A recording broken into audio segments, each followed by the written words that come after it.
very well be true that it's cold out here.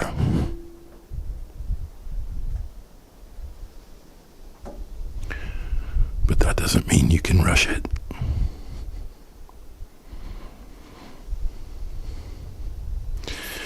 So, what exactly would it be that we would be leading? Or who would we be following? Or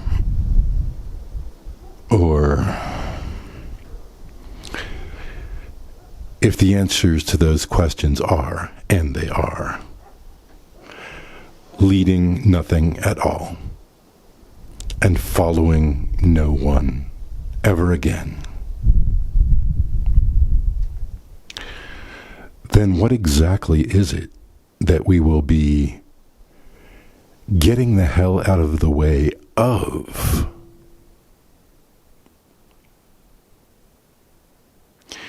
The answer is simple and complicated at the same time.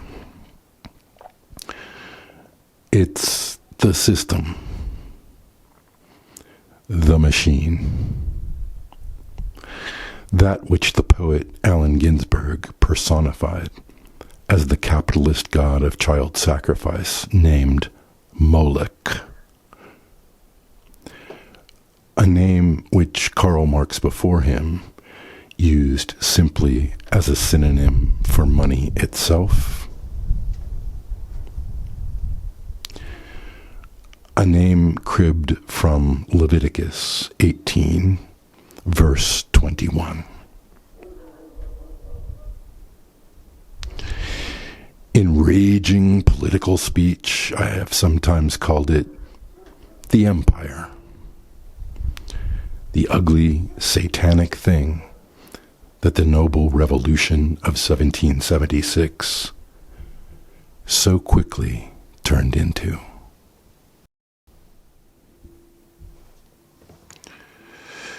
Maybe call it the avatar of greed, of overconsumption.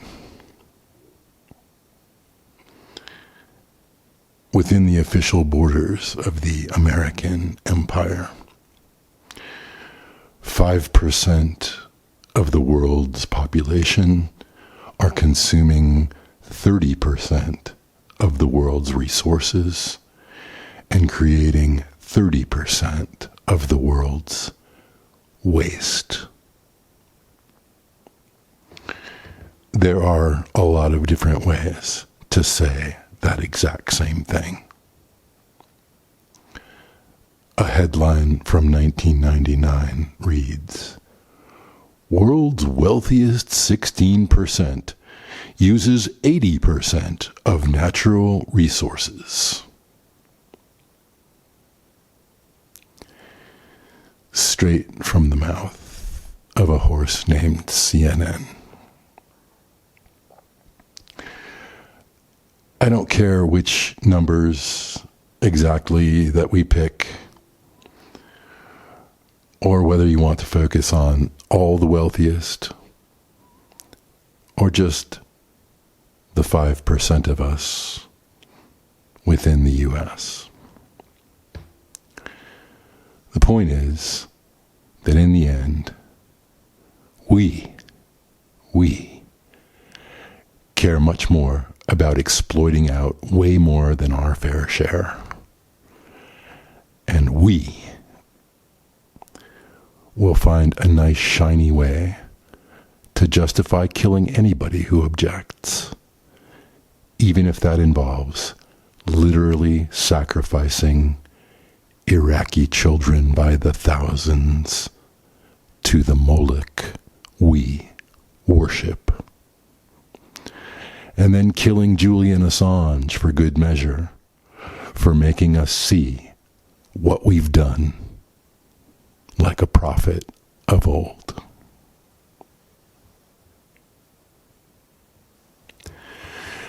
You can talk to me all damn day about spreading democracy or helping some subset of the exploited to fight for their liberty,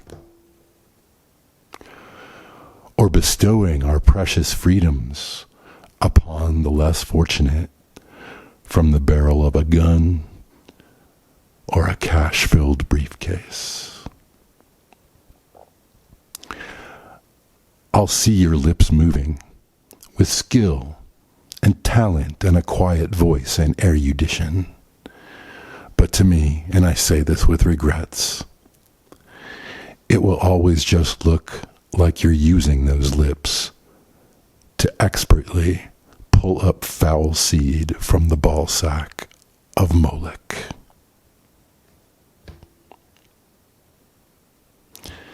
It's not your fault. They've lied to us consistently from the time we were too young to know any better. But repeating the lies ourselves again now, repeating them to our children, to our students, to our loved ones, just perpetuates the tragedy and the trauma. They've told us that if we stay on that straight and narrow, if we're smart and we work hard, that all of that will mean that we deserve to burn up 300 more times resources than a poor dumb fuck who God chose to fling into Ethiopia instead of Napa or Sonoma or Marin.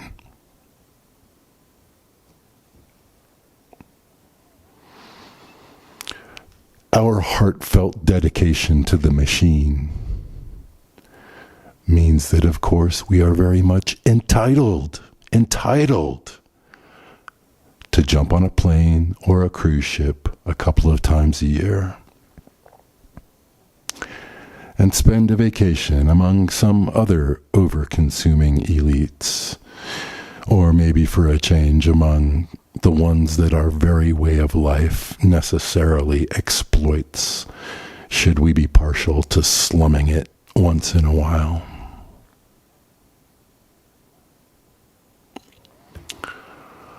The same nation of 5%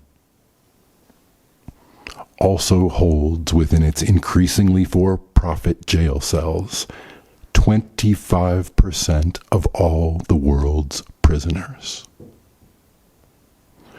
Worldwide, 1 in 4 prisoners is in an American jail. As these truths we hold to be self-evident become harder and harder to ignore, our own kids go nuts, and our old people commit suicide at unprecedented rates. Every other person that you meet is on something to try and cope with the contradictions. Maybe it's a prescribed head medication. Maybe it's a surreptitiously obtained illicit substance. Or maybe it's just a plain old bottle of firewater pulled by the quart every day from the shelf of a convenience store.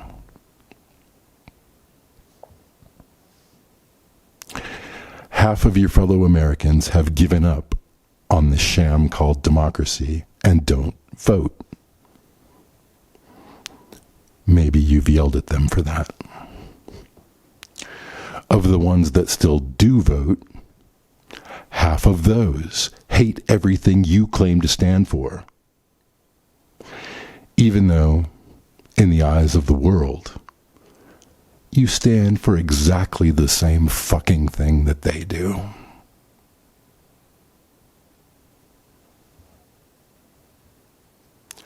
So what you gonna do? you going to cluck disapprovingly at all of them? Will you pity them? Will you take it upon yourself to educate them? Will you instruct them each to straighten up and fly right and improve their broken characters? Will you quietly and proudly feel yourself to be their betters? Will you tell them all to pull themselves together? Will you lecture them about their bootstraps? Will you lead them? Will you follow?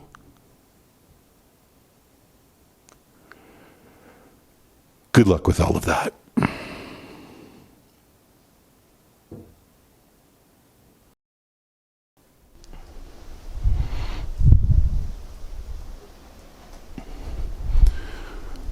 Oh Lord, it's raining again.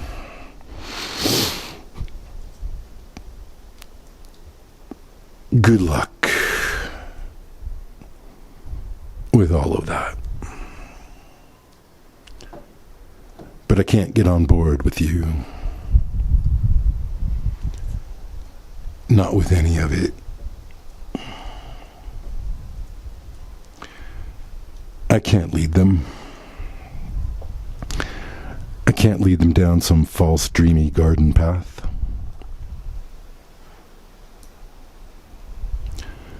I'm not willing.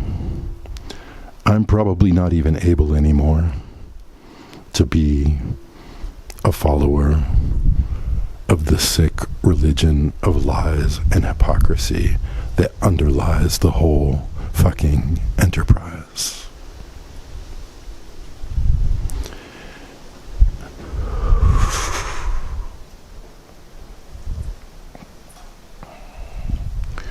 I murmur to myself like a drunkard, like a fool, get the hell out of the way.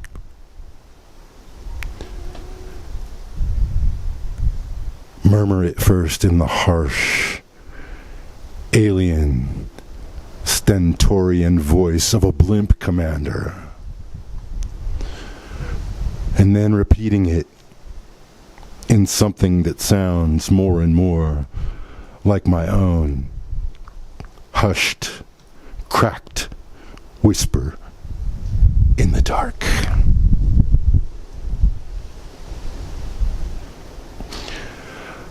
I awake to sleep and take my waking slow. With a shiver, I remember the words of some other greenish freak from 40 years ago. You can't throw it away, Werther, because there is no such place as a way, you know.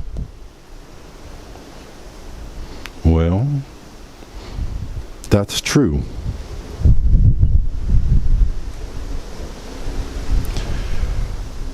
I feel my fate in what I cannot fear.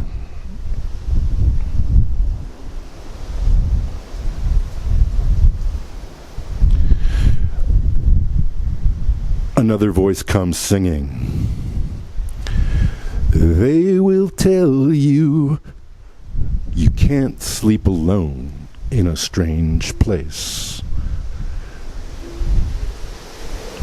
You will believe them.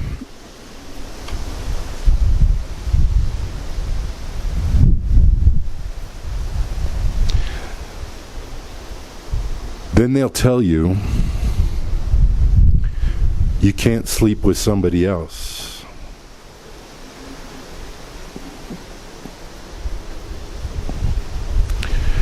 The contradictions and the lies will give you the fear, a deep, gnawing spiritual fear, and no matter how pretty and perfect your dining room may be, it will never serve very effectively as an antidote to that fear.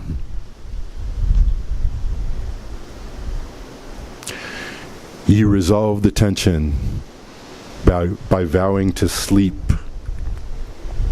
in your own space.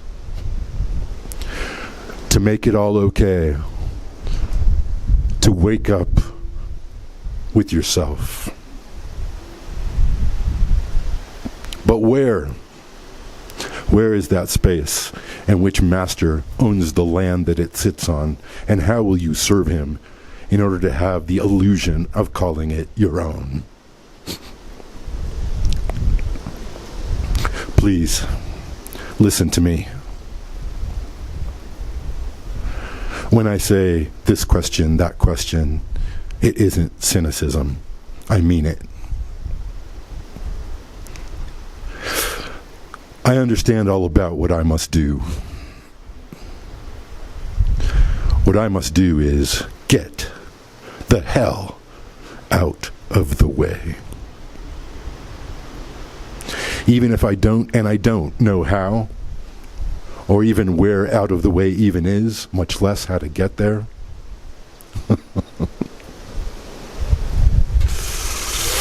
Here, anyway, is a miracle that happened. Understanding what I must do, but not knowing how to do it, has given me a purpose, a work that is not a job. The work is figuring out where a way is. The work is figuring out how to get the hell out of the way.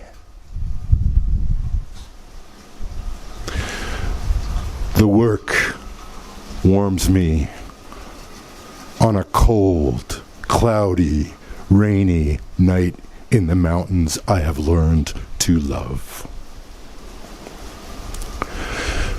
This shaking keeps me steady. I should know. What falls away is always and is near.